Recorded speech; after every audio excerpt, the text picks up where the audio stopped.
Every week, viewers vote for your choice online, and this a very lightning Friday lightning round. And this week, Fast and Furious Report won with 48% of the votes. Back with the panel. Okay, impact of the IG report, where it goes from here. David. Heads roll. The president's fingertips are not on it. Zero political impact. I don't know if we go anywhere from here. Kirsten. Yeah, that's right. I mean, and I think that that's what I've been saying for a long time. So anybody that wants to apologize to me can do it now. Saying that basically there was no evidence that the president knew about it, no evidence the attorney general knew about it. That's exactly what the IG report found. And I think that Chairman Iss's office has been making a lot of accusations that aren't very founded, and this report doesn't do anything to support them. Charles. With this report, the issue is dead as a political issue.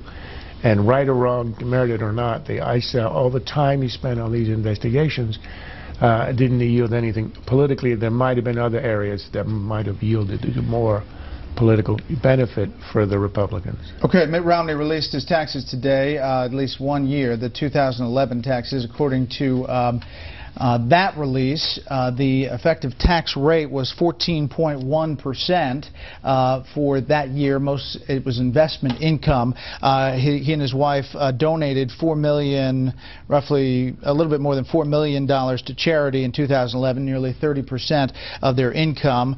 They also attached a letter from the Blind Trust saying that over the 20-year period, the lowest annual effective federal personal tax rate was 13.66% that he paid, and that Romney paid average annual effective federal tax rate of 20.2% over 20 years ending in 2009. Now that's the attached letter, not all of those years. Impact, importance, Charles? Well, I think we didn't learn anything terribly new. This return tracks with last year's return, the same overall rate of return. I think it shows again how incredibly generous the Romneys are. A third of their income going to charity. And I'm sure that the press will spend days on every detail of this as the Middle East burns, which they will ignore. I should say the president released his return in April.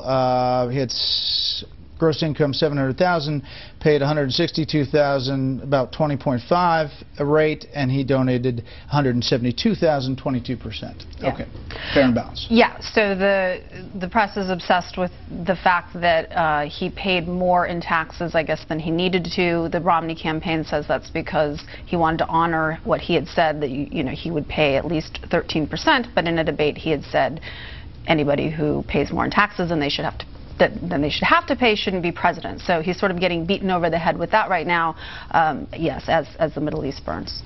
They gave, David, the one thing, they only claimed a deduction of $2.25 million. They gave to charity $4 million in order to keep that effective tax rate higher than the 13.6 that he talked about earlier. Look, Brett, it's the kind of week Mitt Romney has that in Boston right now they're probably thrilled that we're talking about this. But I have to say, nobody cares about this. Nobody ever had to care about it. It was the way the campaign handled it.